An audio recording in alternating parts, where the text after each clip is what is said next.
This is a powerful assembly, and I cannot wait to get started. So without further ado, I just want to dive right into what's going to be really a roundtable discussion of these luxury real estate experts.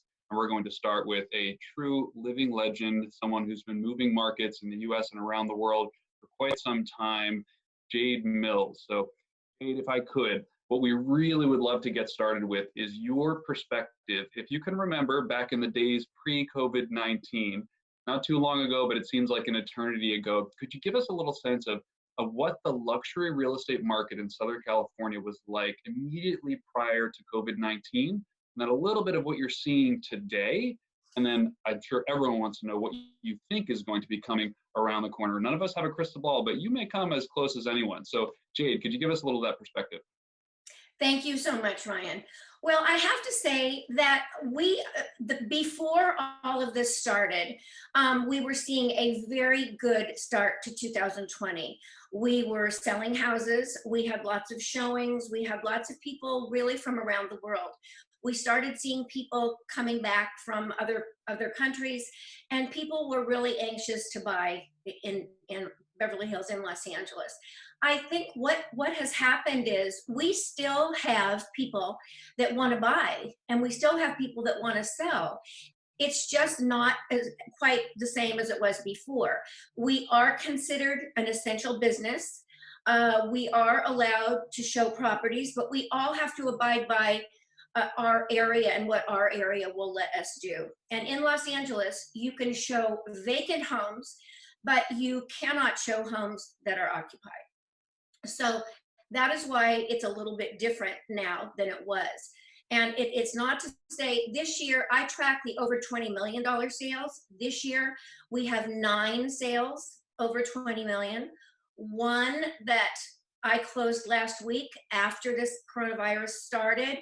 That is the only one over 20 that has closed since we've started this beginning of March. But we did close that over 20 million. And so we have 9 closed over 20 million this year compared to 13 closed this time last year. So I think, and we have a couple of things pending. So that's pretty much on track. As far as after this, I think that there will be so much pent up desire to purchase that we're just going to go crazy, because not being able to get in, we love these 3D videos, but not being able to get in, it is difficult to sell something. I do have a client from New York and one from Miami that have both seen a house on 3D video. One of them sent a friend to see the house in person. I think they will be making an offer, but it certainly isn't the same as being able to go in, feeling where you're going to be living and touching and knowing exactly where you're going to be. That's very helpful perspective. Thank you, Jade. So you're saying that the market was strong going into this, and you're still finding people sort of find a way. For instance, that buyer in New York who sent a friend to look at a property, not the kind of thing you would have heard someone do even a month or so ago, but that really speaks to the demand that is out there. We're trying to find a way to fulfill. So you mentioned also that real estate is considered an essential service. That's true in most of the country, so it does allow us some latitude. Kind of keep America moving. So I really appreciate that. We're going to circle back to some points in that conversation soon. And speaking of seeing movement, Dawn McKenna out of Chicago as well as Naples, Florida, you've been mentioning for quite some time that you're still seeing quite a bit of demand across the board. Maybe you could help us understand that a little bit in both of those markets. Sounds great. So last year in 2019, that was like a record year for my team. It was outstanding. It's interesting. We have 21 team members at the Dawn McKenna Group, and we serve 4 markets. So we've got Chicago's North Shore, the western suburbs, the city of Chicago, like Lincoln Park, Gold Coast, West Loop, and then we also have Naples, Florida. So we have a very interesting perspective, unlike most. We have a post-grad college team, rental division. We have team members that are 22 to 80 years old. So I like to say that we service them when they're getting their first nest, filling their nest, and emptying their nest, and everything in between. So we really do have this like bird's eye perspective of what's going on. And it's interesting because we were up across the board about 22% from last year in January and February. And we had some significant sales, some of the highest sales. It was really going well, especially in the North Shore and the suburbs. which usually trickle back from what's going on in the city. And in Naples, that's always killing it. But you have to understand, in Chicago, we're in need. I mean, let's face it, we're Midwesterners, we're grit. Like, this is a crisis, but like our whole lives are a crisis. We have summer, spring, winter, fall, it's frigid, it's you name it, we kind of persevere through all this. So Chicagoans are good in crisis, and I'm seeing that, really. And we have some of the best hospitals in the world. I mean, between Northwestern and Rush and University of Chicago. So it's just been really, really interesting because, yes, has sales slowed down? Yes, but it's just really interesting how we've changed a little bit our practices. We're all doing things now, getting comfortable with being uncomfortable, doing live videos, virtual tours, FaceTiming. We're all doing this. We're all together. These are my very good friends in the world. Forget real estate, but just really good people. We're sharing best practices. So we have the time actually to prepare now and do things that we would normally not do. And I think we could all agree we're going to institute some of the things we've learned through this. But I have to tell you, some of the greatest reward that I've received and my team has received is we've placed a lot of our medical care workers through all this. Wonderful. They, maybe in December or January, they sold their house, they needed a house. And it's just interesting.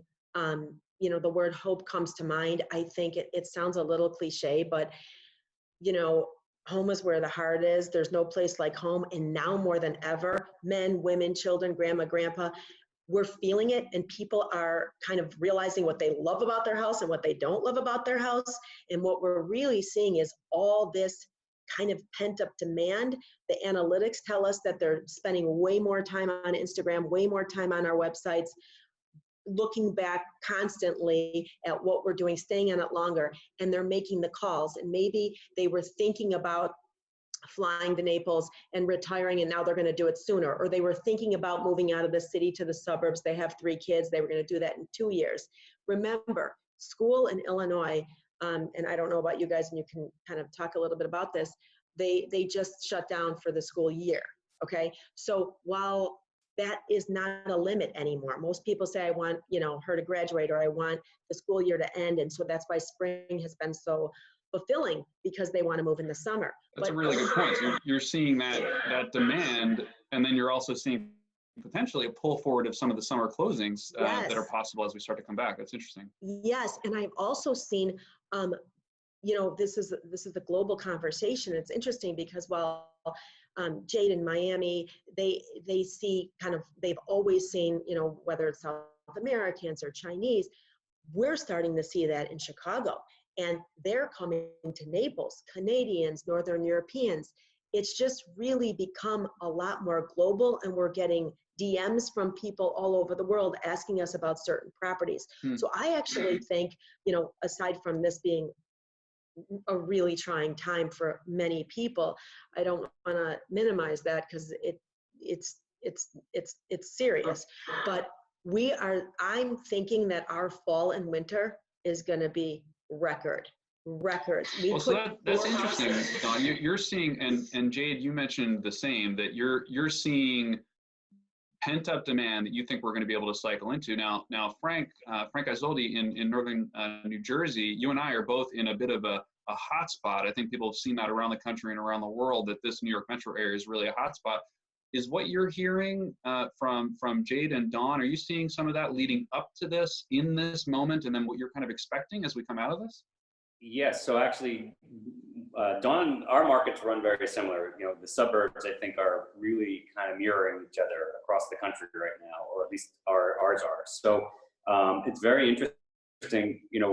Our office was up 61% going into this. I mean, we were off to a record year, and we are one of the top offices for NRT yearly. So, I mean, it was going to be a bang out year in Westfield. And I think it still will be. We are inundated with calls from people, Hoboken, Jersey City, Manhattan, that want to get out of apartment living. They want to get into a suburb. They want a backyard. They want, they're looking for this type of lifestyle. So I do think when we get to the other side of this, we will see a big pent-up demand of people looking to get into residential real estate, this type of residential real estate. And on the luxury end, I think, people are going to spend more time in their home. I don't know that everybody's going to want to hop on an airplane and travel somewhere. So one of the beauties of living in Westfield is, we're not far, we're commutable to Manhattan. We're right by Newark Airport if you need to travel. And then we're only an hour away from the Jersey Shore. So I'm cautiously optimistic. I hope, everything will turn around. Certainly there are people that are going to be financially strapped, and, people who have lost their jobs, and that will certainly take out a chunk of the market. But I do think that people that want to buy homes are going to buy homes. Interest rates are going to remain incredibly low.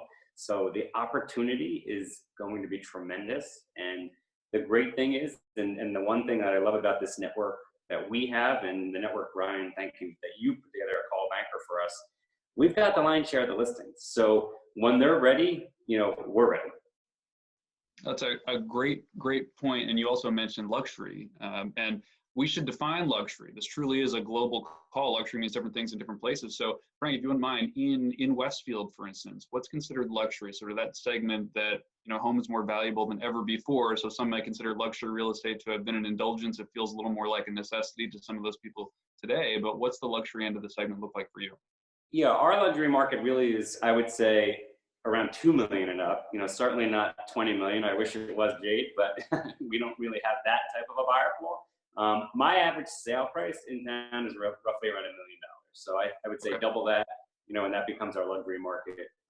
And quite honestly, when the tax laws changed, no secret, New Jersey taxes are extremely high.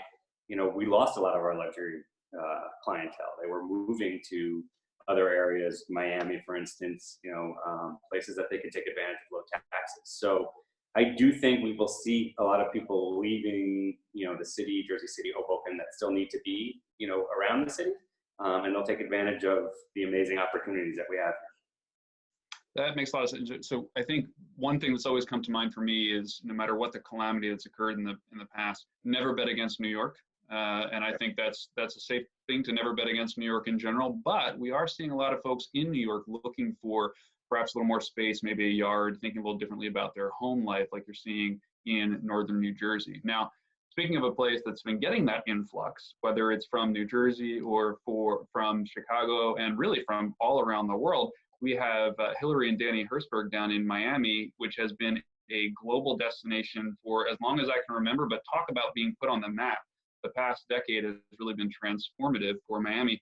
Maybe you could tell us a little bit about what you were seeing right before COVID-19, and then how the global aspect of the market is sitting in Miami today, and what you're expecting to see in the future. Are you expecting to see some of this uptick like we're hearing elsewhere in the country?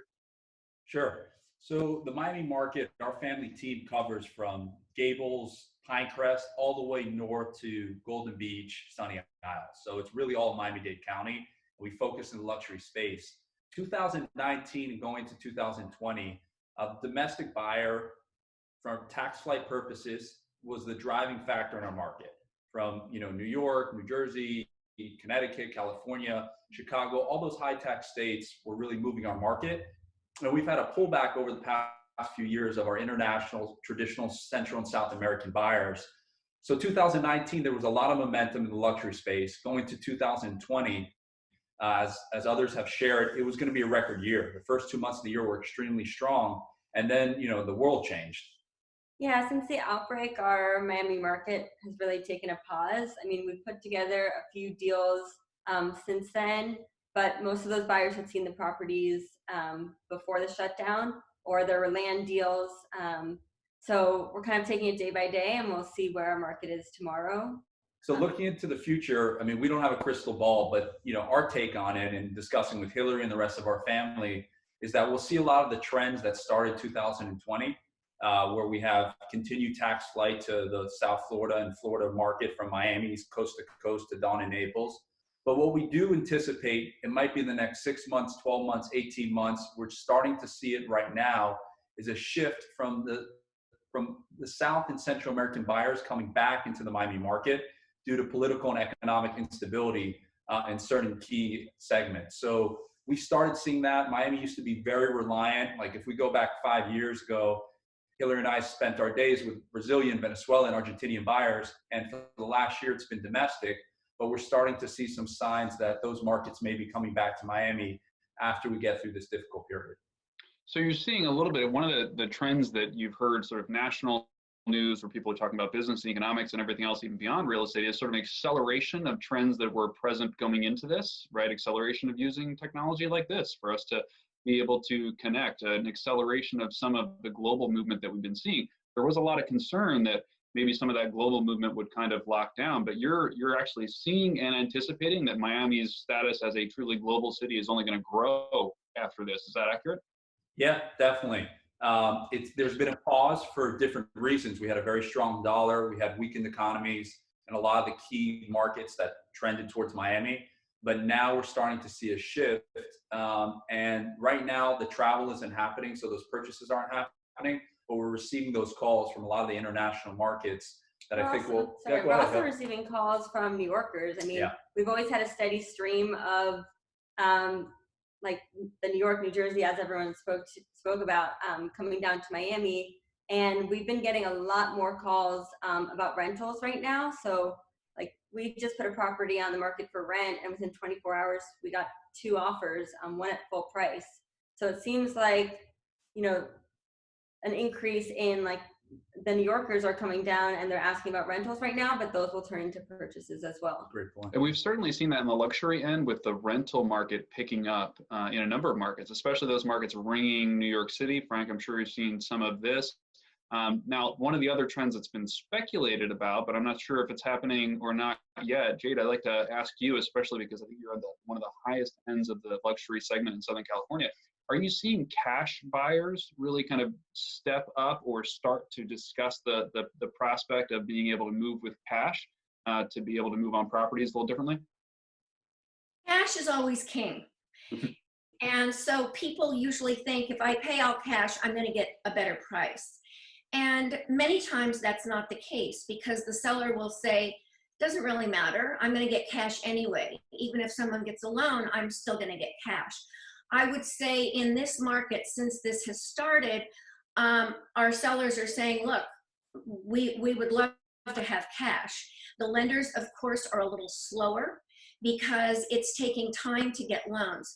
Because of the interest rates, and the lenders are overwhelmed trying to get all the refinances done, and then this hits. So now we have people who want to buy, and the lenders are saying, I can't do this in 21 days. It's going to take me longer than 21 days to approve these people, but the volume is so high in what we're doing that maybe it's going to take us 60 days to get you a loan.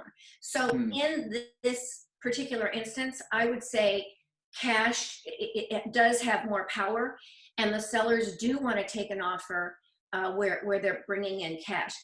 One other thing, Ryan, I think is very important to note is I see buyers and sellers wanting to work with professionals. I mean, this group of people have been in the business many, many years.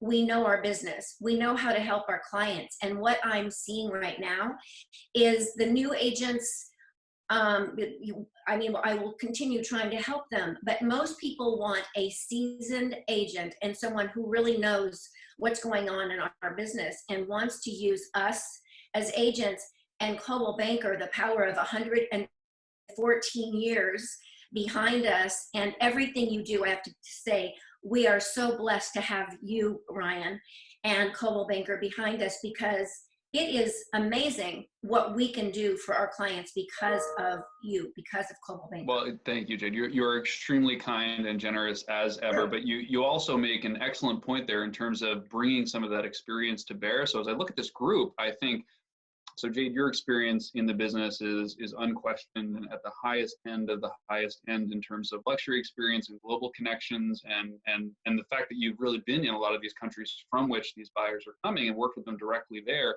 But I'm also looking at Frank, I mean, second generation in the business between you and your father, what you've seen over this trend. Dawn, you and your entire team, probably hundreds of years of experience, cumulatively, and don't let, Danny and Hillary's youthful looks fool you. Not only do they have incredibly deep experience there, but that larger family team you heard Danny refer to is truly centuries of experience brought together. So it is definitely something that our clients are recognizing and taking advantage of. some of those clients are coming in with some preconceived notions about what a crisis actually means, and they haven't experienced necessarily something like this in the past. So I'd love for everyone to comment on, one of the questions that I get most frequently is, do we think that there's going to be sort of an ability to get a bargain, right? For those who are, which many of your clients are, certainly have a level of wealth that they can take advantage of any kind of disruption in the market. I haven't seen that at this point. In fact, I've seen sellers, for the most part, believing that they're going to, that just like all of you, that there's going to be demand coming right after this, and so they're sort of being cautious. But what are you seeing? Because you're having these conversations every day. I might not be seeing the price changes because they haven't happened yet, but you're having the conversation. So maybe Dawn, you could speak a little bit about it. I'd love to get the perspective of everyone on the call. Sure. I think in Naples, I'll speak to that first. Remember, there's a need and a want. So the motivation factor, I think, is something that really needs to be thought about. I'm seeing, do all of us have kind of a bunch of deals in our pocket? Yes, of course we do. We have some sellers that are more motivated than others. Some people want to get out right away and put their money in the stock market. Some people already bought a house and they don't want to float two of them. At the end of the day, money's still relatively cheap. I mean, there's loans out there for 2.75% for 30 years. So it's kind of an interesting time. But I would say this, that there's always deals, but I think right now, if someone can pay fair market value for a house, they feel good about it.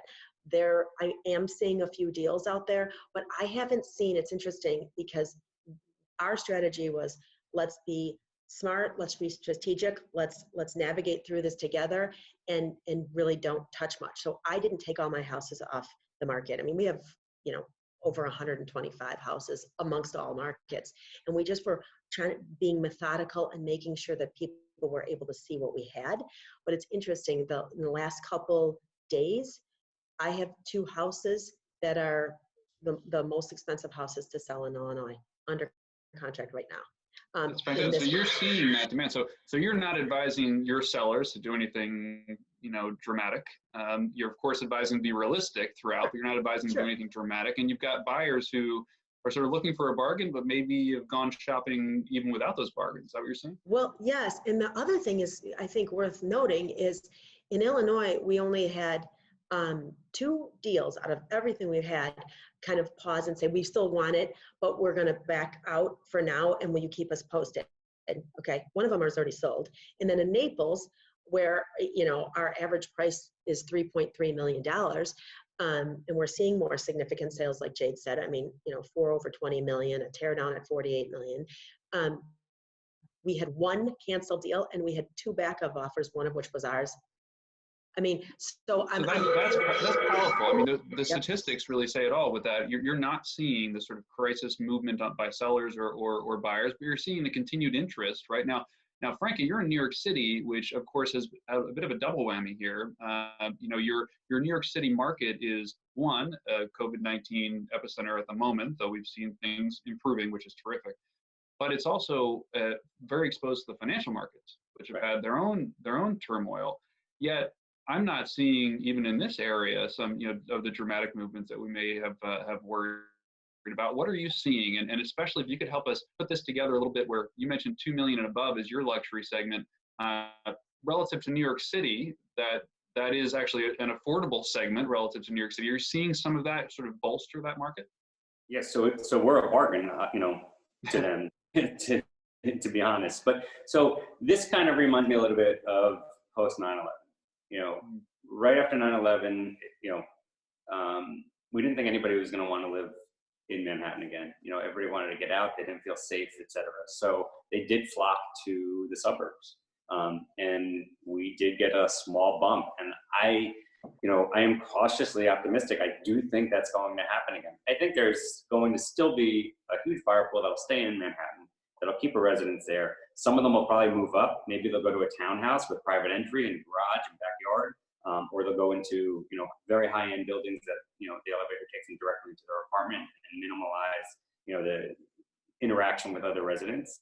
But I am, my listings pretty much have all stayed on the market. I haven't introduced a ton of new listings just yet, but the ones that were on stayed on. You were gracious enough to get on a call with all of my sellers right after this happened. I kind of took everybody's temperature, and thankfully nobody's dropping prices here. I think everybody's just in the wait mode, see what happens, and see what starts to move once we get out of this or on the other side of this. But just seeing the demand that's starting to build, I'm confident that the prices are going to hold. And it's a really good reference with September 11th, because we all recall, I talk a lot about the sort of proximity bias and recency bias, and immediately following September 11th in the New York metropolitan area, there was a lot of discussion about what this means, the ramifications for the city itself. Will anyone ever fly again? Well, if everyone remembers, just a couple of months ago, if you flew recently, you're wondering if anyone was not flying, because planes were packed. It was tough to even get them booked. The airports were packed, and certainly that happened not too long after we all wondered if it ever would. So a really good point about sort of that recency bias, the proximity bias, and the fact that some of those strong factors proving your market for a long time will likely continue to. Yet, we're on that call with your sellers, leveraging a Zoom call just like this to have those kind of communications, not the kind of thing you've probably done before. And maybe that's the kind of thing that we think about in the future. So I'm thinking of, Hillary and Danny, you're such a global market down in Miami.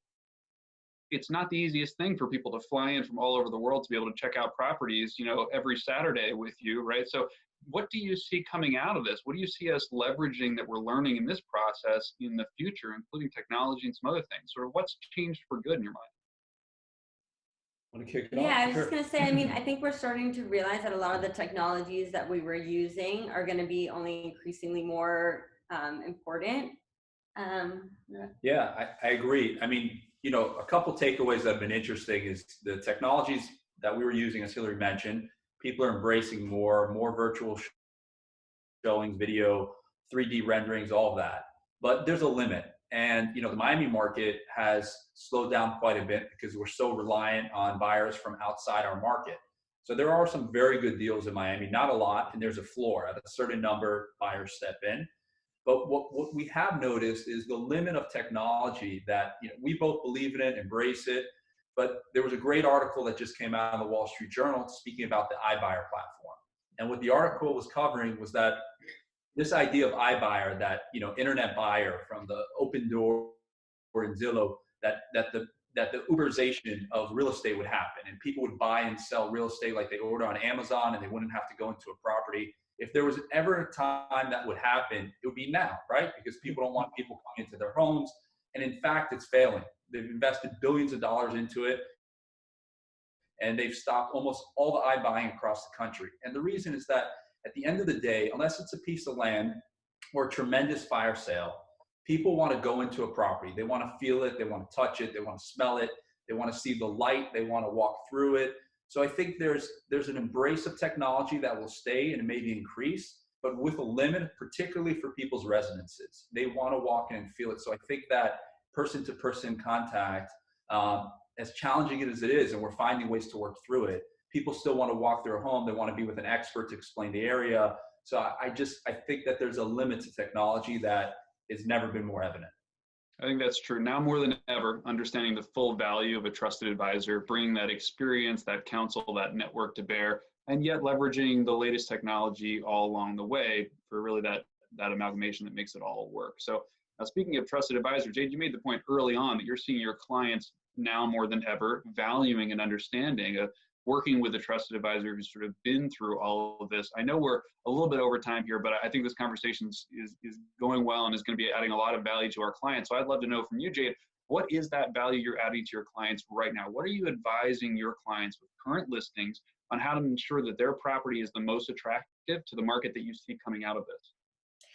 Well, first of all, I was on a call with the Hertzbergs a couple of days ago, and we all agreed that we need to have great communication with our clients and give them faith in us being able to direct them to do the right thing, and also to value their homes. There's a silver lining to all of this. My heart goes out to everyone who's been affected. I mean, not only ill with coronavirus, but people who've lost their jobs. But what we have found from this is we love our homes, or we should love our homes. And so when you're talking about value and can you get something for less, you want something that you love in your home.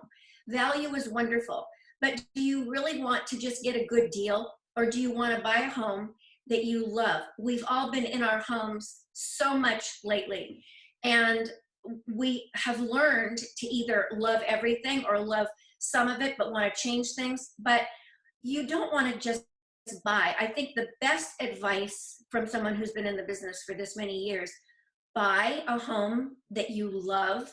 The price, of course, is important, but the most important part of buying a home, and this is what we need to advise our clients, is buy something where you feel you're going to live there for a very long time and that you're going to love. It's not about getting a few extra dollars off or a great deal. It's what makes you feel good with your family and your children for a long time. I love that the emotional connection to home, which we're all feeling all that much more strongly today than ever. And that does help us and helps our clients to understand that homes are inextricably tied to emotion. These are not purely financial purchases. While they are perhaps the largest financial purchases that many of our clients will ever make in their lifetimes, they are so much more than that. And I love that realization about that silver lining. Now, I remember, Dawn, in the earliest days that we moved into this crisis, one of the points that you consistently made around the value of home was also the value of positivity, right? Just keeping those emotions up, keeping that positivity, that informed a positive perspective. So I don't know if you want to share any of how you personally and how you're advising your clients on staying positive and staying that right emotional place. Certainly. Well, you know, in our markets in Chicago and even Naples, Florida, I just happen to be blessed enough to sell, I'm selling a lifestyle. And I think they'd all agree. Yes, there's homes, but we're really selling that lifestyle. I sell in places where there's commuter town, there's the cute Starbucks, the local coffee shop, a couple restaurants, some cute shops. And it's, you know, it's nice once in a while to like walk downtown and see a neighbor and wave. Sometimes it's not, but it's one of those things that we're really missing now. And quite frankly, all we can do through all this is walk. And you would not believe how many people are just walking, and I'm getting texts or DMs, or my team is getting, wait, I don't see a sign on that. Is that for sale? Hey, I just walked by this house and I don't, you know, I see a bunch of cars there, whatever. They want to know like what it was like to live there.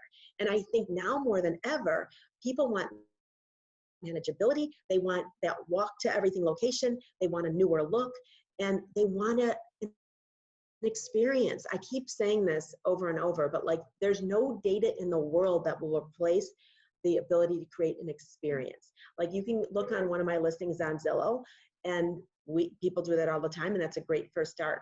But there's nothing that will substitute, even if I can't be there. I've been FaceTiming the agents, and I say, no, turn to the right, open the left door. It's a secret, whatever, panic room or a pantry, or did you see that there's 4 dishwashers? Open these cabinets. Like there's no data in the world that can substitute that color, if you will. Can you imagine being on the news and just having somebody just talk at you? There's always the color woman or man to add a little bit more value. And I think right now more than ever, that's what we're doing. And people are finding that this human connection they're craving, and it's the lifestyle they want.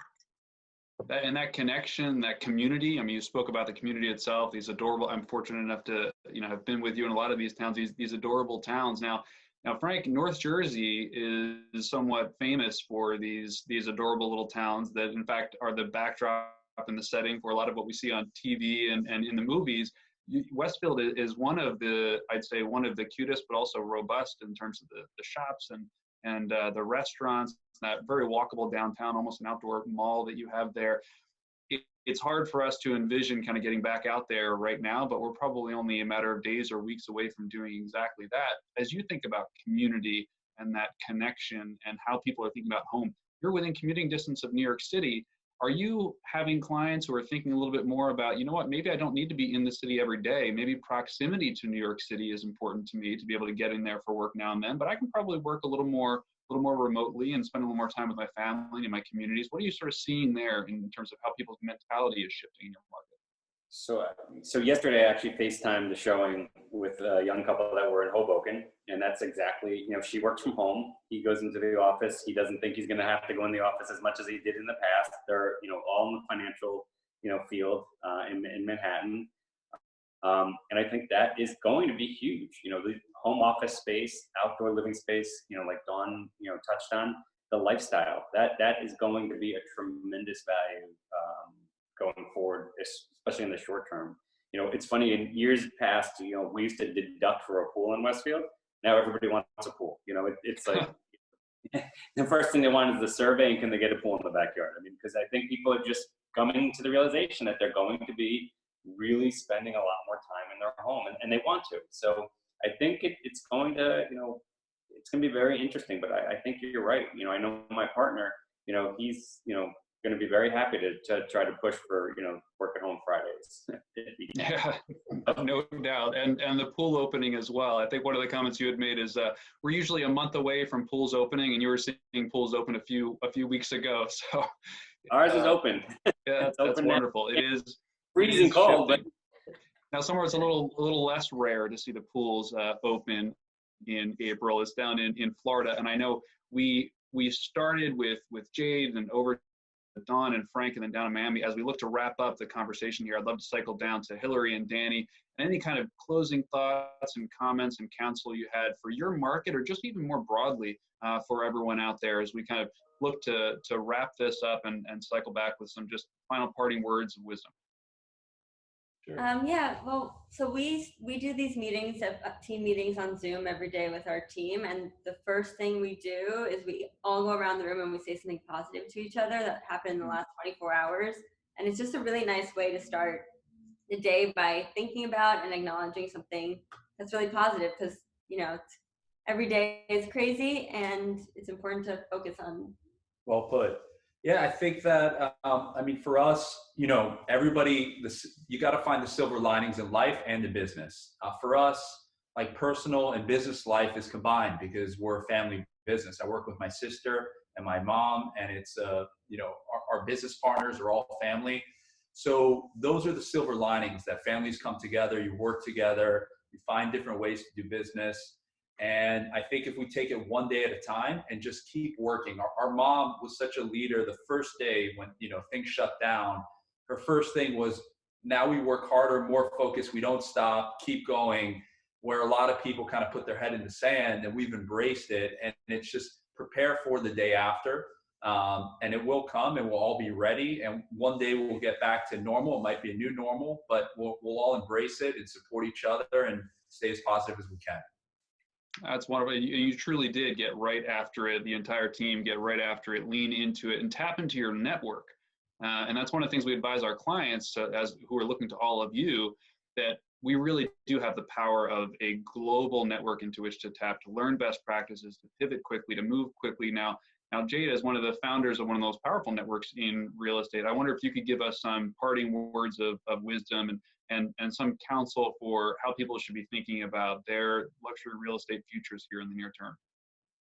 Well, I think that real estate in general, luxury otherwise, is always so important to own, because I bought my first house for $22,000 a long time ago. It sold for $1.9 million. And at one time you could buy a block in downtown Los Angeles for $3 million. I know someone that bought a block in downtown Los Angeles and just sold it for $70 million. So I think that real estate is, and more than ever, people want to buy brick and mortar. People want to buy something that they can see. Money in the stock market is frightening. And what we have seen is you can have multiple rental homes, or you can have apartment buildings, or you can buy a little commercial building as well as your home. But real estate forever has always gone up. Maybe it levels off, maybe it goes down and then goes up, but real estate will always go up, where the stock market is a little bit frightening. So I think buy, and it's always a good time to buy, but maybe this is a really good time to buy. And maybe there are some people who really do want to sell. A lot of people are very happy waiting and they don't need to sell, but maybe there are some people who want to sell, and you could make a little bit better by now, but always buy real estate. I love that advice, and I love that perspective, because truly, if you look at a chart of real estate pricing, while results may vary, 22,000 to 70 million may not be, necessarily a guarantee for everyone, but you've seen that in every market in the country when you look over a longer term time horizon. I think we have a lot of folks who are a little newer to the market. Their most recent experience was in the Great Recession, and they think that real estate prices perhaps come down more than the fact they do. If you really do look at the horizon, it's been a tremendous investment, a tremendous personal investment, for many a tremendous professional investment over time. But of course, you do need to buy right. You need to partner with the right professional. And I think, Dawn, you were mentioning that in a lot of your areas, you have a lot of clients who are looking to do exactly that today. They are buyers who have a relatively wide palette of what they're looking to do. So I wonder if you could give any words of wisdom to those who are thinking to themselves, I'm financially stable and I can afford to buy, and what advice you would be giving them today as they're thinking about getting out there and looking, whether it's in Chicago or Naples or elsewhere. Sure. I did it myself. I own 4 houses, and we were really heavy invested in houses because it was something that I thought I could control, which we all know we can't 100% control it. But what I love most about it is you can't enjoy a stock. You purchase that, or you back a company, but at the end of the day, it's a rare thing, and I think it's the only commodity that you could actually invest in and enjoy, which I loved. I also love the fungibility of it. I love the fact that, say, something, God forbid, happened, and I had to sell my house. I could flip it. I could rent it out, short term, long term. And I think there's just exit strategy is key in any investment in any company. And I think real estate is actually the most kind of liquid asset you could get, because at some point someone's going to buy it for a price, which is very different than any other investment. But I have to say, my best memories my whole life, even as a child, was real estate and my home. And I think right now people are more excited about that than ever. And I think they're taking the time to say, okay, FaceTime me. What do you think? I'm like, okay, let's spray the cabinets. And then they freak out. And then I say, okay, let's right now in 10 minutes, just paint them white or paint them sage green or whatever we're doing so they can see it on the TV. And it's a way for them to kind of control what can't be controlled. And remember, progress, moving forward. This paralysis is a bad idea for anybody. Paralyzed, being stuck, there's no positive connotations to that. And I think if everyone can just take that step forward, it's closer to being able to control things. Absolutely, great advice. I love the perspective too on the fungibility of real estate. So people oftentimes think of that binary buying or selling, owning or not owning. But your point about being able to rent out short term, long term, a lot of different options there for real estate. But keeping that perspective really helps, which I appreciate. Now, Frank, you and I are right here in New York, which the national and global attention is focused on us. I wonder if you could help us close it out here with anything that you think we may have missed, or you want to make sure you emphasize for folks who are out there thinking about their real estate needs and their communities today. Yeah, I mean, for me to close it, I just want to say that, the silver lining has been this group. We have come together. We're all friends. We've all been together many times. I was actually in Miami in January, touring houses with Hillary for my clients. But this has just brought us so much closer together. We talk every day, all week long. And I thank you, Ryan and Coldwell Banker, for bringing us all together. I mean, you guys have given us such amazing tools and partnerships across this country and across the world that I don't think any other company can come close. So, my advice to everybody out there is just to try to stay positive, try to stay calm. If you were going to think about buying before this, I would definitely buy when we get out of this. Interest rates are going to be low. The opportunities are going to be flowing. And I can promise you that these Coldwell Banker, agents that you brilliantly put together, we're going to rule the roof out. There's no doubt in my mind.